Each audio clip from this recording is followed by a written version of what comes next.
Hello, all in all. My name's John Clare. This is Roman Puech. and this is the Post Watch Post Mortem. We are now talking about The French Dispatch. the French Dispatch, Wes Anderson movie from 2021. And I'm just gonna state my feelings about it off the bat, if you don't mind. Can I start with that? I loved it. Right, you loved it. Right, I appreciate it technically and visually. It's very inventive in its use of color, composition, in terms of aspect ratios, where it goes from 43, but then certain shots it will go wide, sometimes 16:9. The color or the choose not to put color. Yeah, the use of color, whether it's use color or to go black and white. Technically, I think the film, or even the set or decor. yeah, there's a lot of things that are technically fantastic about this film, but I thought it was fucking soul crushingly boring. Yeah, it's a long movie. I nearly fell asleep in it. It's me. I stayed awake for the most of. I stayed awake for the movie. And I loved it. It's okay. It's a slow paced movie, and also what I was saying early on, like I'm thinking early on, is that the problem is like there's no, you need to have a character and you follow his story and everything like that, and I think the character is the movie is telling the story too. We are detached of them since the beginning. You see, for example, they are shown to us through the space, which is a great idea. To like in the beginning of the movie, they show who's working in the French Dispatch, and we meet each writers of the thing, but we don't. They are in the shot, but they're hiding somewhere, or they are behind the camera. But you see their personality through the space they have, the environment that they working in. Yeah. But the problem, I mean, but like as I said, like if like you don't vote for them because they're like all of them are like writers, so they don't take too much involvement. They're just there to tell the tale. Yeah, because basically, to summarize, I mean, like the French Dispatch is essentially an anthology of several different stories collated together within the premise of the film. Yeah, and each of the writers is either a narrator or a character, or sometimes, or mostly both. Mostly narrator. Mostly narrating, because essentially the premise is that they're writing for a magazine. So what they're doing is they're essentially, as they're narrating the piece, it's also being shown to you on screen. Different characters and everything else. One thing that really annoyed me, especially in the second one, is how some of the characters are speaking English and others in French. It's very confusing. I don't like that. No. I think either go all in one way or the other. You know, I don't like this whole thing where, like, say for instance, like, if me and you are having, you speak, right, you're from France, you're fluent French speaker, native French. Have you seen, it was on purpose, because do you see when the young lady and the journalist agree, she starts speaking in English to her. Yeah, and not only that, when they're talking to each other, like Timothée Chalamet was talking in English, and then the girl that he so the start was we're talking to French. Everybody else around him was talking French. Yeah, but except for the main characters. Yeah, Timothée Chalamet speaks perfectly French, but they didn't, because he is French, isn't he? He's born in, I think his parents are French or something like that. But like his French is not perfect for that. Right. And so I'm glad that in the same order as the death of Stalin, not everybody is trying to speak in a French Russian accent or in a French accent. Yeah. But like I said, I think, don't get me wrong, I think it's, I mean, like, and the subtitles are way too quick, and they are inconsistent as well. But it's a style. It's a choose. It choose to be like this. Yeah. I know that it could be confusing because the subtitles are in the same time they say something and they're speaking very fast. As a French speaker myself, most of the actors there speak French extremely fast. With a very fast. So even for you, it's hard even to for pick me, up. it's hard to, like, what did she just say? And they speak fast and they don't hold back. And all the subtitles are in the same time that like they don't have it. They give you an extra seconds to. I'm a slow reader, so so I was lucky that I understand what the meaning of it. Like, so that's probably one advantage you had over me. But even then, I think either go all in one way or the other. It's like you mentioned at the start. Like they used English actors, and for the most part, they spoke with their English accents. For example, for the food scene, that's the only one where they speak both. Like in the table on the table when they invite Christopher Waltz, like Christopher Waltz and everything. Like no, that's not Christopher Waltz. That was No, what's his face? That was fucking. I think it is Christopher Waltz. It's not Christopher Watts. Christopher Waltz. He talks like this. No, it's not him. It's Oh, you're right. No, it's the old cast. Oh God, what's his name? They're there, Christopher Waltz. Oh, Christopher Waltz. Oh, I thought. Oh, I'm thinking Christopher Waltz. Yeah, Christopher. And the man and the lady, the son of Timothy, the parents of Timothy Chalamet character, but she was and she was like, the lady would like, oh no, we'll never do that. So like she would speak French and then she would speak in English, the exact same they say. Yeah. Like it was a bit redundancy, but like it was yeah. Anyway, I mean, the thing is, like, again, I didn't like that. I really just found the whole fucking thing so boring. Yeah. Like one point, like no word of a lie, we had to go away for a break about an hour in. Yeah.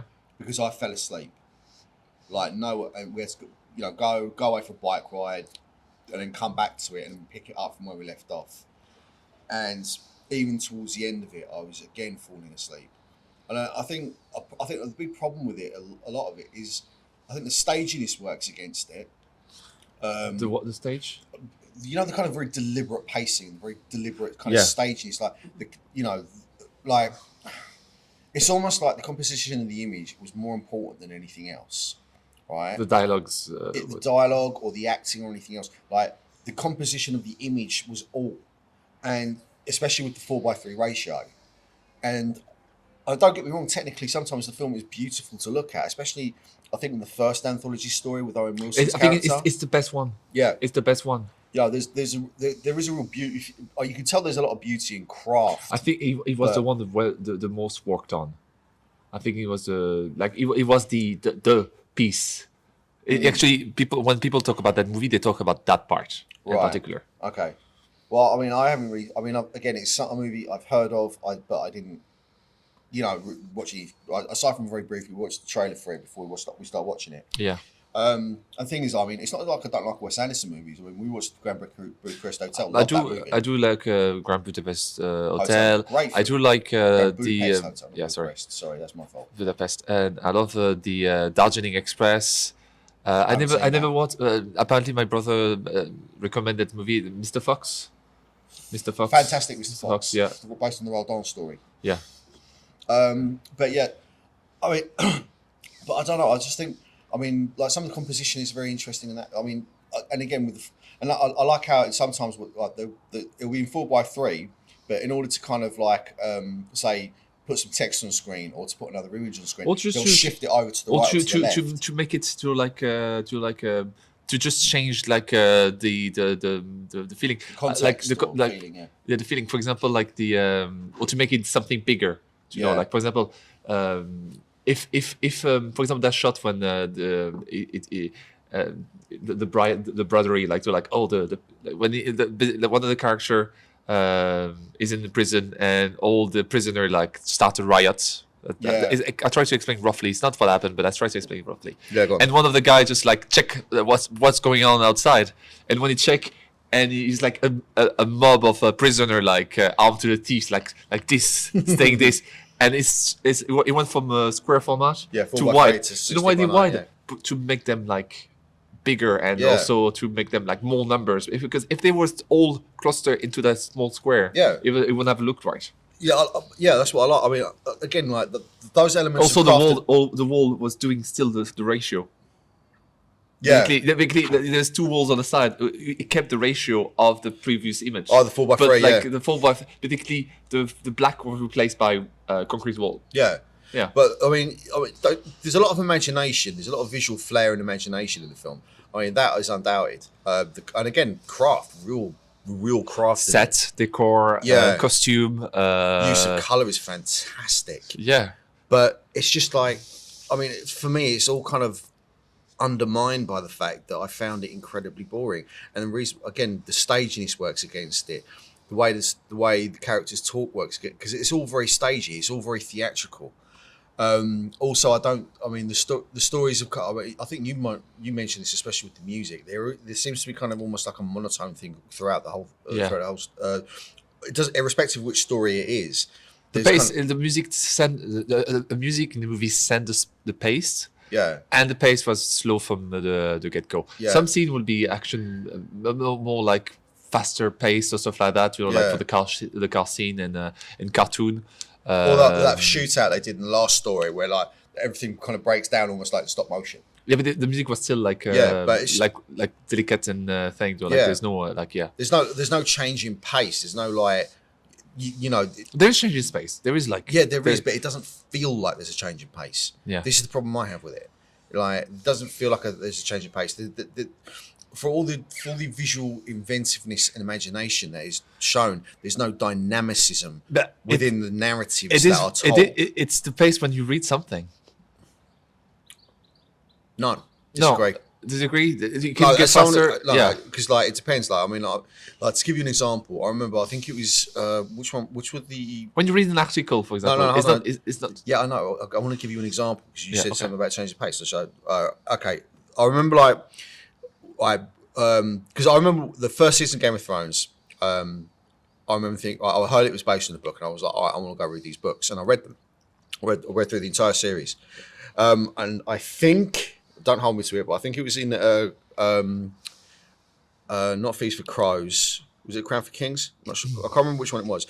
But the fight between the Mountain and the Viper, right? That fight, when I read it, I was enthralled. I mean, the way George R. R. Martin wrote that fight in particular, you know, you raped her, you killed the children. You know the way it was building up where. Oberyn Martell was clearly getting the upper hand, and then when he like cuts him underneath and smashing his skull open, and as visceral as it was when I watched it on the TV series, I still felt that same visceral feeling when I read it on the page. So you can't. I disagree to the point where you know when you're reading, it depends on what you're reading. Yeah, to be fair. But I just felt like getting back to the French Dispatch. You know, I just felt that, you know, it was just fucking boring, really fucking boring, and I'm really upset about maybe that. Maybe it was just like he just wanted to have fun with he just have all the actors. It took all the actors he worked before, some new ones and stuff like that. He put all this best set, all this best decor, and just have fun. But maybe forget a little bit on the I don't know. Yeah, well, I think if you're telling a story, and this is the problem, right? Telling stories is you have to engage the audience. I like the movie. No, don't get me wrong. It seems like it got really great ratings. I mean, if you look at it here on Rotten Tomatoes, the Rotten Tomatoes score is 75, 76. That's phenomenal. It's basically parity between audience and critics. And it gets a 7.1 on IMDb, which is, you know.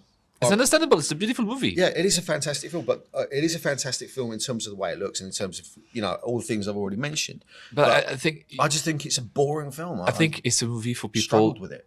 I think it's a movie for people who are not scared to be bored or something. Because basically, there is reference about boredom in all the story. Like the main place, the stories like take place is like Paris, but like with Haussmannian building and stuff like that. But the place is called ennui. Ennui in French is bored, like boredom. Ennui is boredom. It's boredom sur blasé, and blasé mean like content, like you know, like it's not content, like you to be content of a situation, like blasé is like.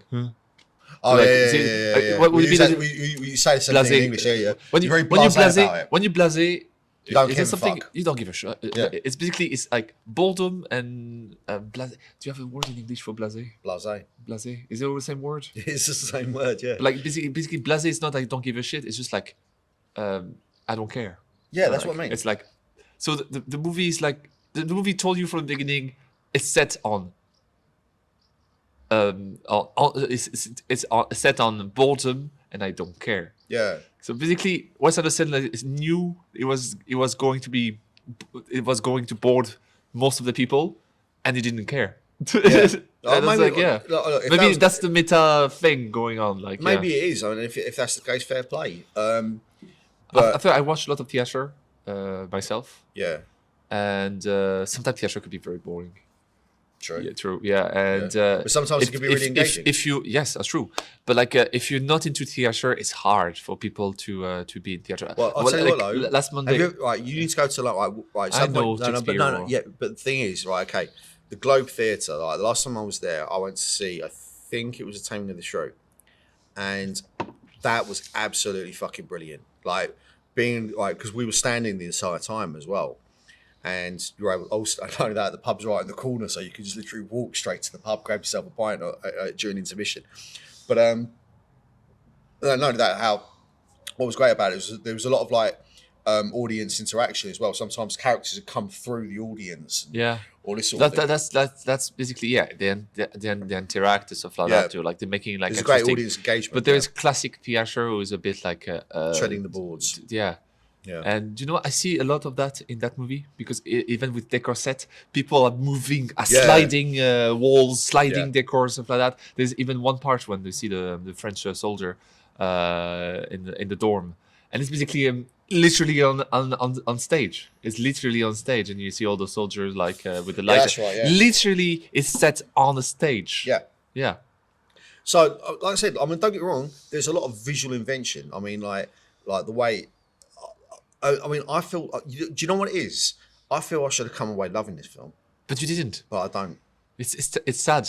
It's sad. No, I'm actually really kind of upset about it because, like the fact that I fell asleep twice, the fact that it didn't engage me, and part of it, yeah, okay, I was physically tired, but also like the problem is like even when you're physically tired, if you're engaged, like all of a sudden, like you know, your eyes stick to the screen. Yeah, and say like, yes, I want to know what's going on. Exactly. The synapses start firing in your brain, and all of a sudden your attention is grabbed. You lost your attention to the movie. Yeah, I mean, like, if I'm not one, you know, it takes a lot for me to like.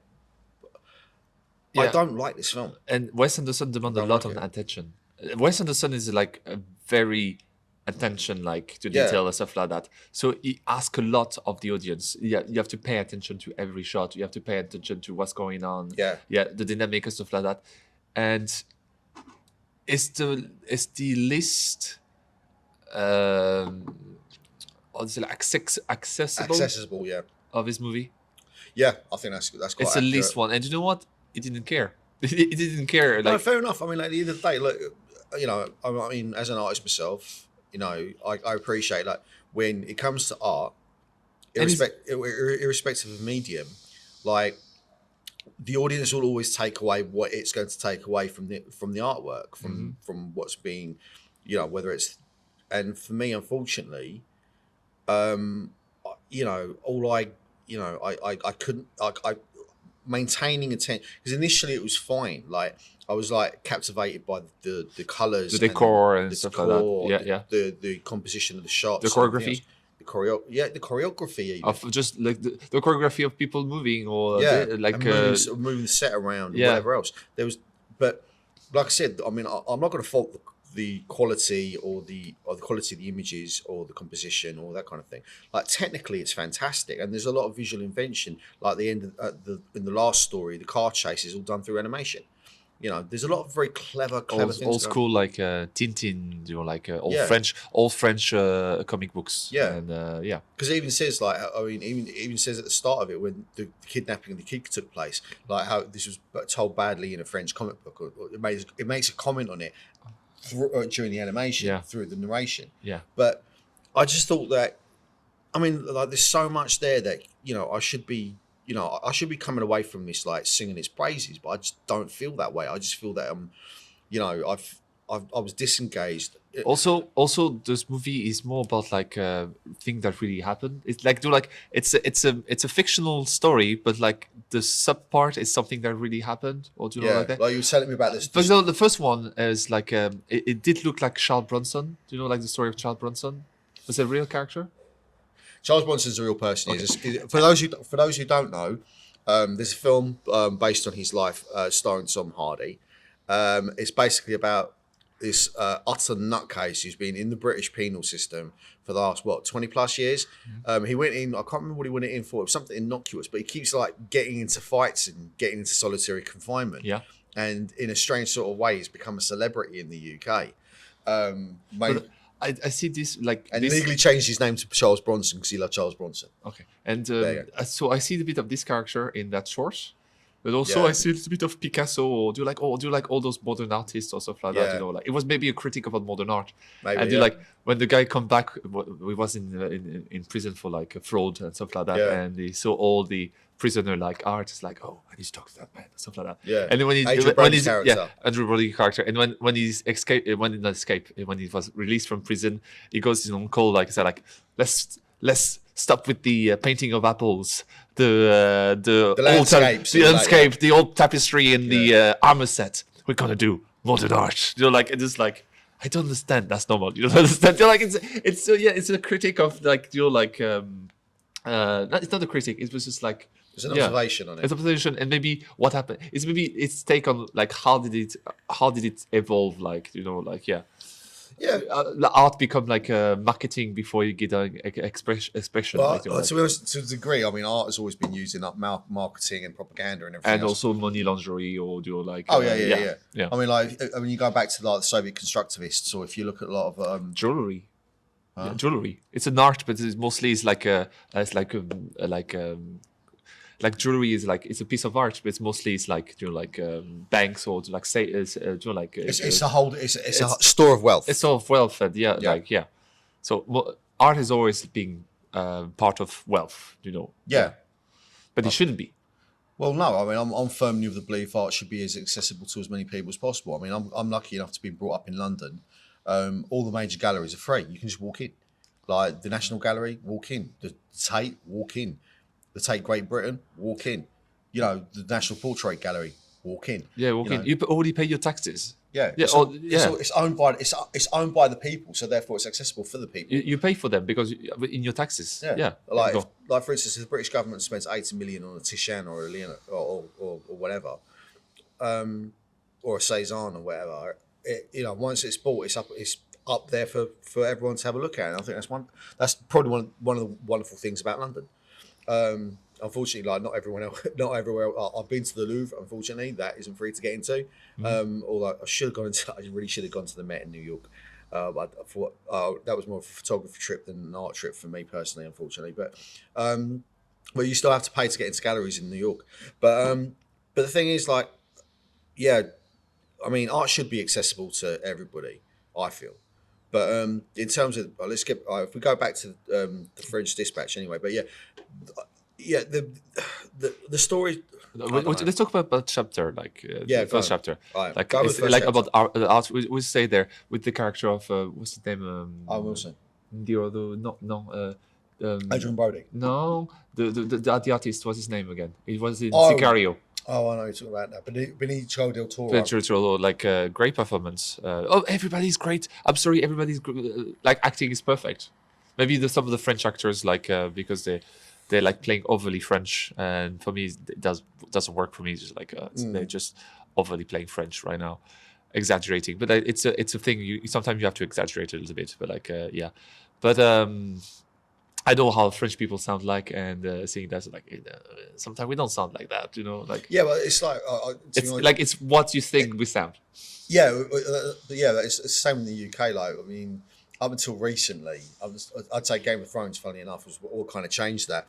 Was like a lot of Americans usually like their view of a British accent used to be like the cut glass received pronunciation. Yeah, everyone talks like the Queen, stiff upper lip, blah blah blah, all that bollocks. Like a certain part of the population supposed to talk like that, but not everybody. No, not even a certain part. I mean, basically, like certain parts of West London might talk like that. Everyone else doesn't. Even the London accent. I mean, there's about 3 or 4. Like, for instance, go to all the roadmen in it. Do you know what I mean? Blood, shank you in it. No. I'm being badly judged because the French is very good. Like every time an actor speaks French, they're speaking like French, like everybody speaks French. I'm sorry, I take back my critique there. It's perfectly fine. But the first movie is like about a critique of modern art and should there's a bit of a critique as well, like, oh, it's a great artist, it should be free because it's a great artist. No, the guy killed 2 people, decapitated 2 people. Yeah, and it was a complete mental case. It was a mental case, so he should still stay in prison. But does it make it a better person? No. And even himself doesn't think he's a better person, like, you know. Well, that's the thing. Just because you have a talent or you're Yeah, gifted, he doesn't see in the character doesn't see himself as a god or as a master or stuff like that. Even go to a class, you know, like it's not even giving a class of art. It's being there learning pottery. Of course, he do pottery better than anybody else, but like, he doesn't want to teach anybody. You know, he just want to do what he. Well, that's the thing. A lot of artists don't do that because there's certain. I won't name names, but you know who you are if you do watch this. There's an artist I know back home. All right, incredibly talented dude. I love his work, but he's very secretive about his process. And there's this one thing I noticed in one of his works, and I turned around to him and I asked him, right, because he has this kind of like what he'll do. He'll kind of put these kind of like coffee stains and. He'll use like Ribena and stuff like that to give these colours, and then he puts his beautiful drawings on top of that. And I remember sort of saying, Are you telling his secrets right now? "Oh yeah, I'm totally telling you secrets." Oh no! So anyway, I hate you. But Because some people don't want to be replicated. Some people don't want to be copied. yeah, but the thing is, what I don't understand about that logic, and this is what I fail to understand this, because at the end of the day, like.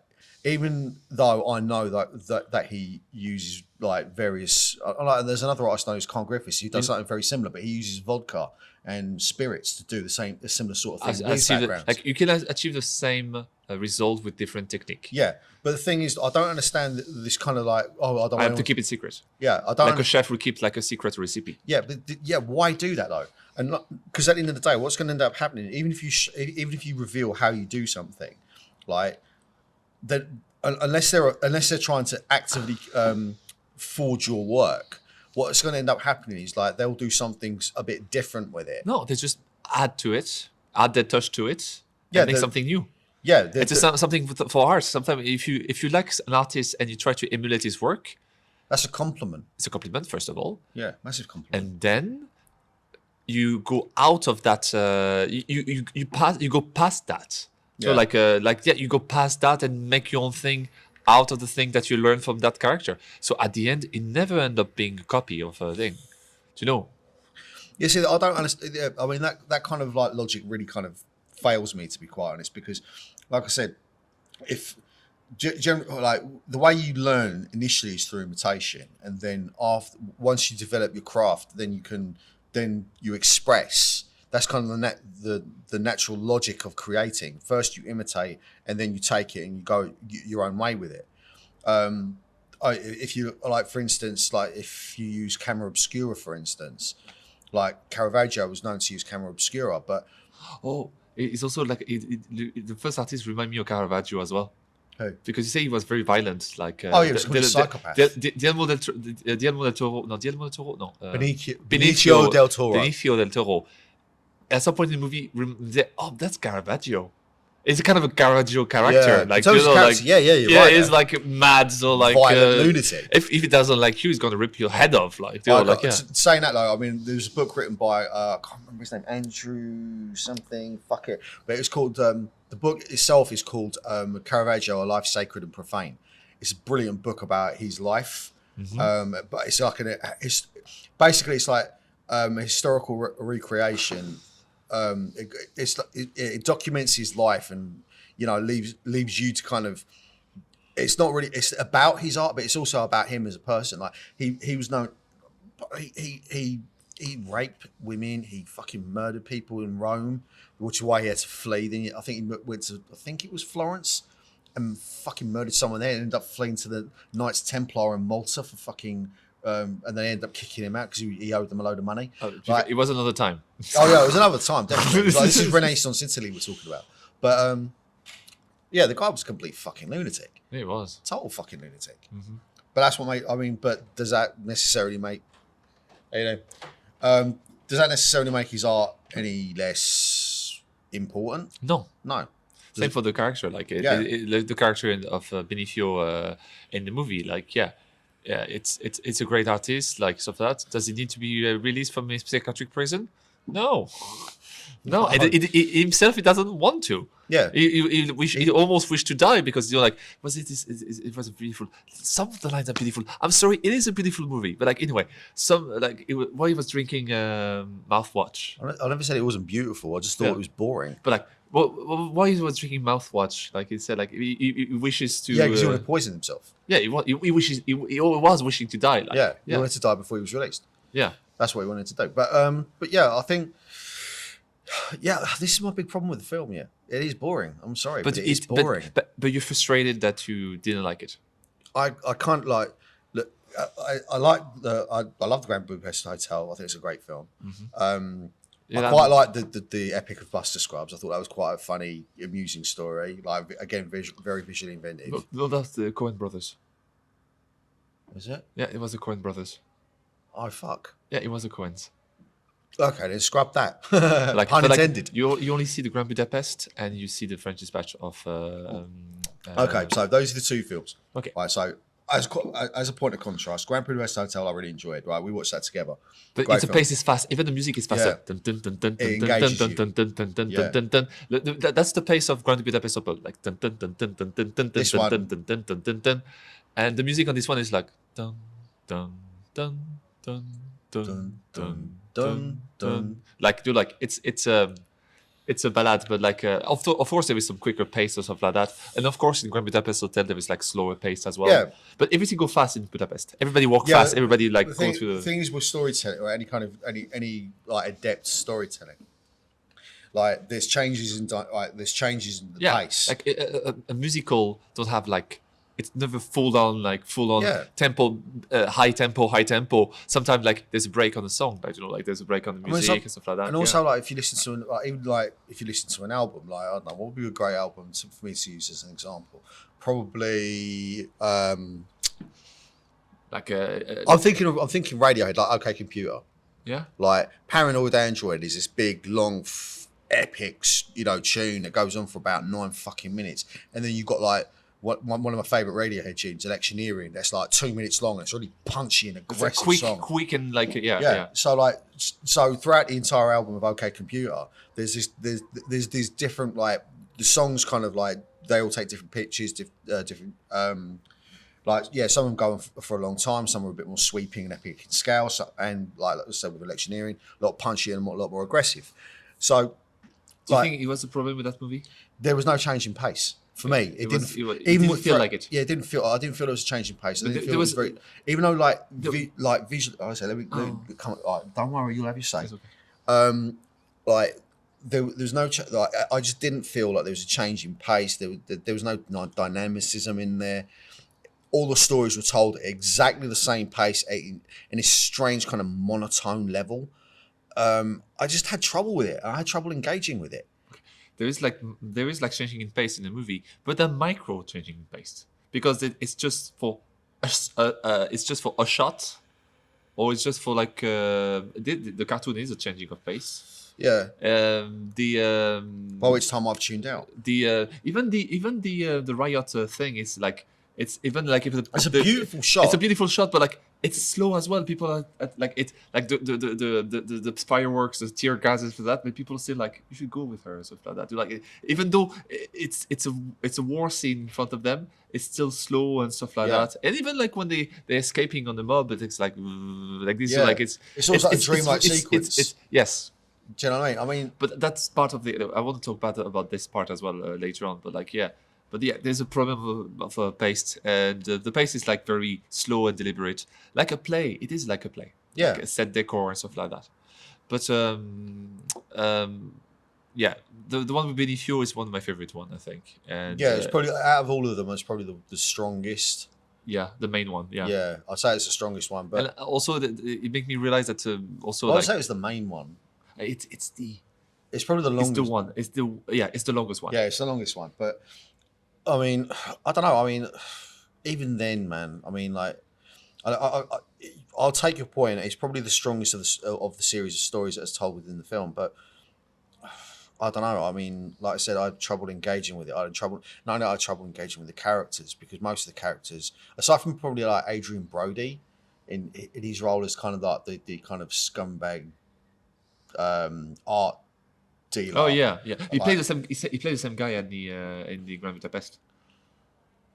So the guy who wants something very Yeah, yeah, badly, yeah, so yeah. it's going to move the world. Yeah, To but try even to then, get it. though, even then, like it's a lot more kind. When you say It's more theatrical, calmer. It's more a lot more counter. correct. I mean, like because Adrian Brody's a fantastic actor. Great character. You know, it's, again, I mean, I can't even fault the performances of the actors. All the performances are great. Yeah, I mean, I feel strange about it because I feel like I should have come away like really loving this film, and I just don't. I fucking just found it so.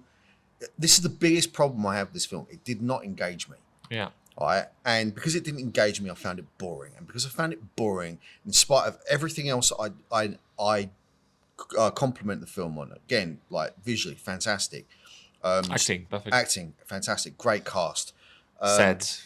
Beautiful sets. Real visual invention. But throughout all of it, it's just like I'm bored.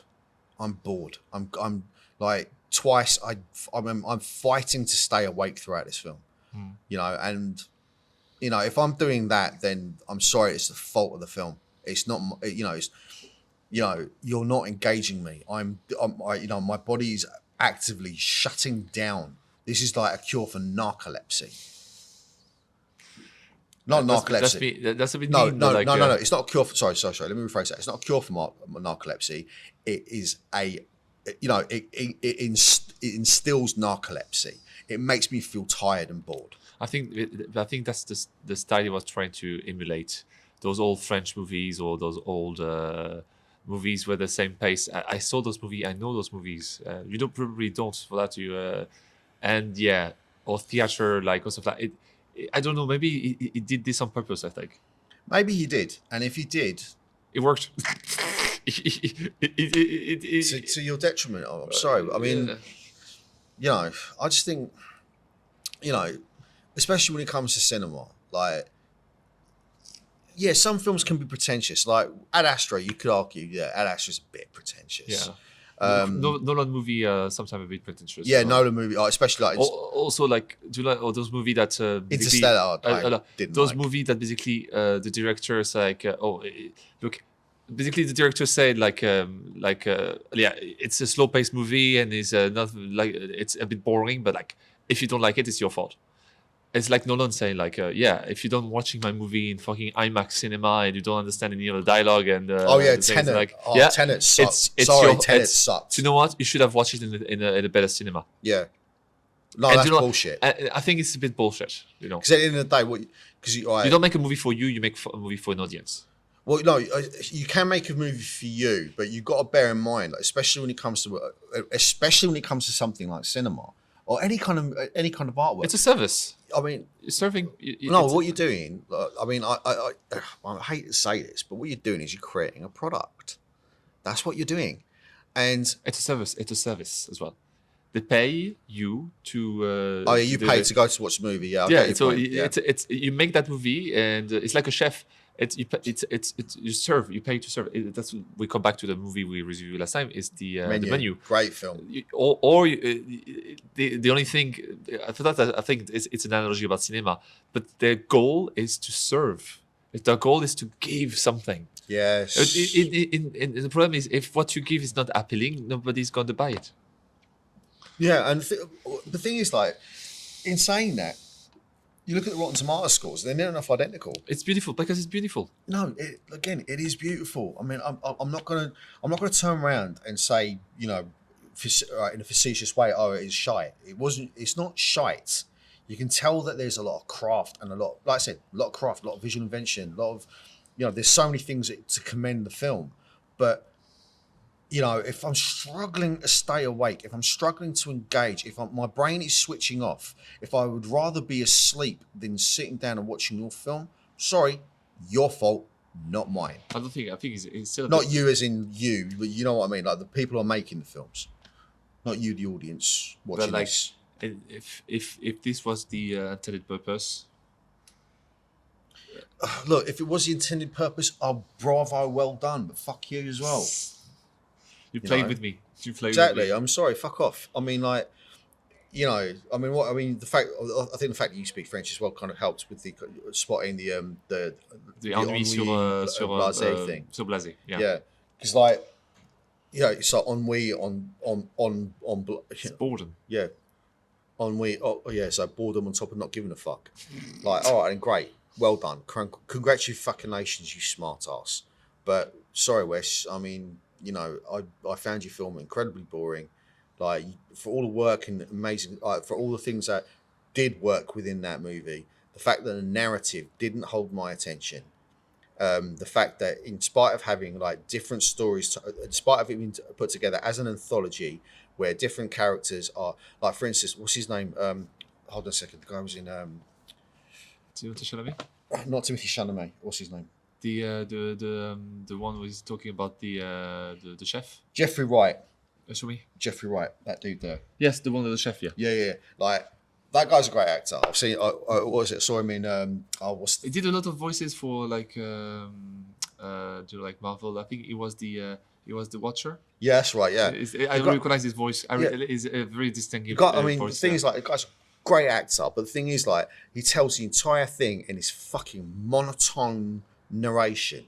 No, because it is saying that while he's being interviewed. Yeah, but that's the thing. Like, and I know, like, because like the premise within it that he's some sort of it's not photographic memory. He has like narrative or writing memory. Yeah, he's got a tech. He can remember what he read. Yeah, he remember what he wrote. Oh, okay. That's what it was. And yeah, I'm sorry, but the delivery, and obviously this was an intention. Right, the intention was to deliver it in this kind of very monotone way. Everybody has their monotone voice when they speak as well. Every narrator. No, but the thing is, like, the narration on that one particular, I completely fucking tuned out. You know what I mean? Yeah, it was the end as well. So it was the last. It was the Yeah, it was the second last story. No, it was the last one. Was it like? It was the last one. Right. Okay. So look, I was tuned out. That was me done, and I just think that, I don't know, man. I'm just, fuck you, Wes Anderson. Do you know what I mean? Fuck you, mate. You have to be that violent to be fair. Oh no, I don't. I mean, I'm really annoyed. I'm actually annoyed. I wanted to go in love in the movie, and I feel coming away from it, I should have loved it, right? But I didn't. I wouldn't say I hate it. I don't hate it. It's just the fact that it was so boring. I find that inexcusable. You know what? I think if that was the intention, if he was there, it would especially inexcusable. If Wes Anderson was there, he would say "fuck you" too. Well, yeah, and he's entitled to. He's entitled to. I mean, of course, you can turn around and say "fuck you" too. Do you know what I mean? If someone doesn't like my work, and if they say "fuck you, John," I'll be like, "Oh, fuck you and all." That's fair enough. I'm the one who proposed that movie, and I enjoyed it because I knew what was coming, pretty much. I think. I mean, like, say for instance, I was aware of the style it was going for, because I've watched a lot more of this movie than you did. Yeah. I know what was what make him tick more than anything else. It's not an action.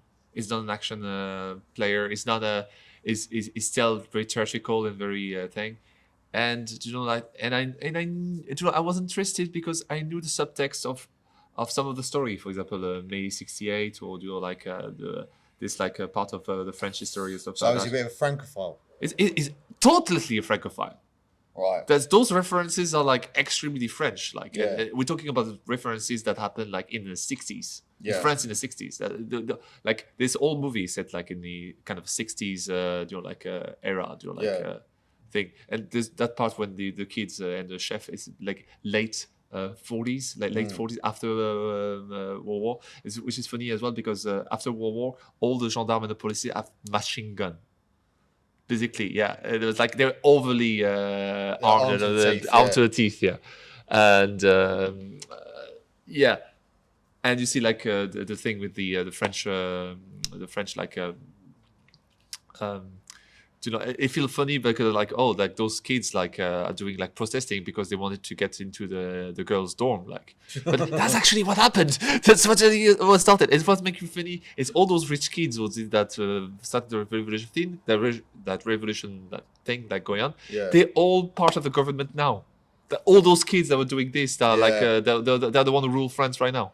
Well, it's like in the UK, like all the politicians that benefited from the free universities, then closed the door behind them, drew up the drawbridge, and made all the working class having to pay for Yeah, university all those education. people say like, Fucking oh, wankers. freedom of the people or stuff like that. All the same one was just like capitalist. Yeah. They changed into like Yeah. capitalist like bullshit. Like Yeah, because basically what happens, like, I mean, okay, I'm 42, so I'm probably like fairly old myself, but generally speaking, what happens when people settle down and have families, like you're no longer striving. Then what you're doing is you want to kind of ring fence what you've achieved, and you're quite happy for your family to benefit from your success, but you'd rather the hoi polloi, the working class, leave them over there. Look, was it Churchill say something like that?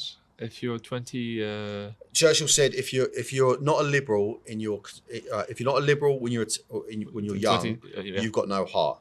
If you're not conservative when you get older, you have no brain. Yeah. Right?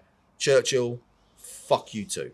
Yeah. Like, no, because I mean, maybe I'm a little bit of a romantic, maybe I'm a little bit of an idealist, but it would be the fact that politicians, irrespective of where you are in the world. I mean, we're in Ireland at the moment. I mean, I've got no love for the politicians over here. I think they're fucking arseholes.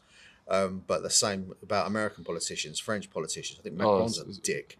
I think fucking Rishi Sunak, the current UK Prime Minister, is a dick. I think Leo Varadkar, the current Taoiseach in Ireland, is a dick.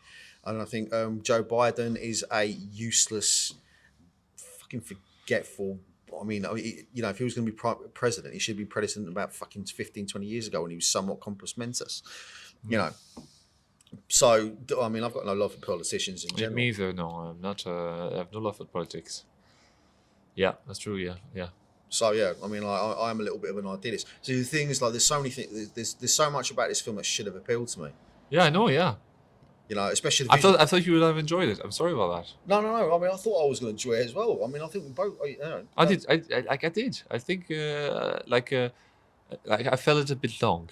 Like some movie can last 2 hours, but some movie can feel like a bit like, mate, like stretching. This stretched. felt so long. It felt like I mean, again, it felt like I was. What movie make me feel that way before? It was good, but like it felt like forever. So like same like an action movie that give me the same sensation was John Wick 3. Parabellum, yeah. Yeah, John Wick 3. It's action, but it was going forever. It was like, come on. Like, yeah, but that's the thing, though. I mean, you know what? That's a useful useful comparison to make. I know. It's a useful comparison to make because when you're shooting something at a continuous tone, right? And if that tone doesn't deviate in any way, but it did deviate in John Wick, but like it didn't do it enough, right? Oh, it didn't completely break. Do you know, like it just like small breaks, like small breaks like this. You know, like That's the thing, like, but look, for the majority of it, it was bang, bang, bang, bang, bang, bang, bang, bang, bang, bang, bang, bang. Chat, bang, bang, bang, bang, bang. Yeah. Right. So there was no real kind of it didn't feel. It felt like the film was on one continuous level. Do you know what? This movie is the opposite. It's chat, bang, bang. Chat. But the thing is, like, the problem is, like, even though both are, on different levels, like one's at a much more high tempo than the other, but they're all the tempo is consistent throughout the entirety of the film, and because of that, it become predictable. I mean, I feel myself switching off. Yeah. I feel like I'm sitting, I'm shifting around in my chair. I'm not, I'm feeling uncomfortable. I'm forcing myself to pay attention. I'm not engaged with it. If I'm forcing myself to engage with it, then I'm sorry, the art is not doing what it should be doing. Also, like Wes Anderson is like very into pattern and visual and stuff like that. But sometimes when you have too much perfect pattern, it become like stale almost. No, like almost hypnotic. Like like when you see a perfect thing pattern like a kaleidoscope or stuff like that with perfect shape going on and stuff like that, it just become like hypnotic and boring. Sometimes you have to break that. Yeah, you have to break that to wake up. So the movie was a bit hypnotic, I think. Yeah, maybe. I think too much visual, too much beautiful, too much symmetry, too much. He tried to break that because it's one of the only one Wes Anderson movie when he tried to break that center focus. Like. Yeah. As I told you, some of the character was like on the corner of the frame, but like literally they were like half of their face was missing from the frame. Like just like it's like that's an odd choice, even for like any director is like almost is doing this on purpose. So I think the movie is extremely meta. It did a lot of things on purpose. Oh no, I don't doubt that. I mean, there's one shot actually that I thought was actually beautiful, right? Where the in the second during the French Revolution, like I think right at the very end when they move on to the next one, like Bill Murray's character comes in. He's like the editor for the French Dispatch. Yeah. Right. She's sitting at the desk on the left hand side in a red coat, and she's typing on a typewriter. And then he comes in through the door, and it's all like virtually on the very edge, but it's still perfect. That explains her character. That's explain her character. She's very separating from everything. Yeah, she's detached. Even like if you next to her, you're just at the edge of the frame. I know, but what I loved about it, I just want to describe the visual. So, Bill Murray's character, he walks in, he opens the door, and it's right. Although it's right on the very edge of the shot, it's still perfectly within shot. So the door opens, then he steps through and sits down, and then there's this beautiful symmetry where she's sitting with her back to the audience. So to balance it, there's just beautiful. I mean, look, again, the craft within it, the technical craft within this film is unbelievably good. Like, there's no and not only that, the fact that a lot of movie directors would not have the balls to go from black and white to color to black and white, and and the use of each is fucking outstanding. And also changing ratio and stuff like that at the whim. Exactly. I think Nolan does that, but it's more like as technicality than creativity. Yeah, like because he done it because he can. No. Maybe. When Nolan's change, for example, in Dunkirk, when he changed ratio, is basically is using a digital camera over like a film camera. Is it not right? Is it not right? What happens? He shoots everything he shoots in film. What was the changing of ratio in Dunkirk? We'll have to watch Dunkirk again. I can't remember. There's like some time the ratio will change for some reason. I think because they're using different camera. Yeah, they're using different cameras, but even though they're using different cameras, like Nolan's religious about this. He does not shoot digital. He shoots everything in camera on film. There's no digital. There's no use of digital. Although he'll use digital effects, you'd think it would make it easier to shoot digitally, but he doesn't do that. He shoots film. Yeah, because of a certain quality of the way the movie looks. Yeah. So Wes Anderson change ratio or stuff like that. But like all the characters have their story that match. For example, what's the name of the character? The actor has a broken nose and Agent Brody. No, doesn't have a broken nose. Everybody, but the other one, like the blonde one. Oh, Owen Wilson. Is the shortest of this one. Do you know why? Because he's a fast man. He's rating everything on the bike. Yeah. As every character is is explained into the shot. You know, it's more like a travel piece. Yeah, it's a travelogue. Basically, you see, he has a notepad on the thing, on the bike, like you would have your iPhone or iPad. Yeah, it's a bit like you will have your iPhone or iPad. Basically, the man is like going fast. So it's for that. It's the shortest story. It's the shortest article of them all because the guy is like fast, it doesn't think. The other one is like she's extremely. I don't know. She's extremely detached. She tried to be not involved in any side, but although she had sex with Timothy Chalamet. Yeah, she want no husband, no son. Basically, she got both. she got both. There's something very kind of edible about. Yeah. She got both at the same time. Like he got a husband, and it's a bit like Macron, a little bit like like the teacher. Going maybe it's a critic about the Emmanuel Macron. Like I'll tell you, let me like a little bit. Yeah, Macron, your missus is a groomer. I love that scene of Timothy character died. Do you know that scene when he went to fix the electric thing? Oh yeah, and died, it's not. And basically, it's like a theater, also like a theater. You know, it's just like flashes, black, and you know he died. You know, even though like it just added lightning, just like If, in case you don't understand what's happening, there's lightning there, even though he's not reacting to anything. He died. Yeah, he died. But like I said, visually very inventive. Like there's a lot. I mean, I can't fault it for that. I mean, the technical use of the camera, and only that, the camera, when the camera moves, it moves very deliberately and very accurately. Like, and there's just one time it deviates from that. You know, right at the end of the of that story, right, it goes into a more kind of handheld field. And this part it kind of annoyed me a little bit because Wes Anderson is not known for handheld. But It's I not thought- known. He's trying to break all his thing is known for. It's like is it on purpose? Because Wes Anderson is really like camera straight. Everything is perfect. Even in like Grand Budapest, it's Yeah. like the panning are, huh, huh. Not even like a movement. It's like perfectly like moving. Yeah. And this one like sometimes handheld or stuff like that. It's just like No, that's the only time it happened. that's the only time it happened Only time it when they do those too close up of. Yeah, when it's all when it Yeah. when Is it to introduce like kind of because they have to do something quick because there's a timer, there's a bomb like ticking because they have to make them move into the chessboard, which is like it's extremely not silly, as in, like it's extremely like true, like it's also theatrical or say like surreal. surreal. Yeah, it's theatrical. It's totally theatrical. Yeah. Theatrical. Sorry. Yeah, no, you're fine. You're fine. But like this moment, like when the camera is shaking, and it's shaking on purpose, like I don't know. So it's like, what is he trying to do with that movie? Well, I don't know. Like I said, I mean, again, I'm kind of labouring the point here a little bit, but again, technically, I mean, brilliant, really inventive in a lot of ways, but it's just like, fuck me, man. I really, really did struggle with this one. Yeah. Okay. Really, really did. Yeah.